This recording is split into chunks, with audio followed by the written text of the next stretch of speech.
இந்த கட்சி விட்டு கட்சி தாவும் சிலர் சுயநலத்துக்காகத்தான் ஒரு கட்சியில் சேர்றாங்க.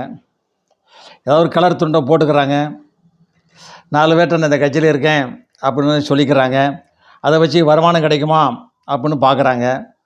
அதில் வருமானம் அதிகம் இல்லை, வராது அப்படின்னு தெரிஞ்ச உடனே என்ன செய்கிறாங்கன்னா, திமுகவில் போய் சேர்ந்துடுறாங்க. ஆமாம், சிலர் ஊழல் செஞ்சு திருட்டு வழக்கில் ஏதாவது இருந்தாங்கன்னா பாஜகவில் போய் சேர்ந்துடுறாங்க. இதுதான் இப்போ நடந்துக்கிட்டு இருக்குது. தற்போது அதான் நடக்குது. இப்போ சில கட்சியில் உள்ளவங்கள பார்த்திங்கன்னா, இந்த கட்சியிலேருந்து அந்த கட்சிக்கு போயிடுறாங்க. அங்கே போனோடனே துண்டை எடுத்து போட்டுடுறாங்க. இவங்க கொடுத்த இந்த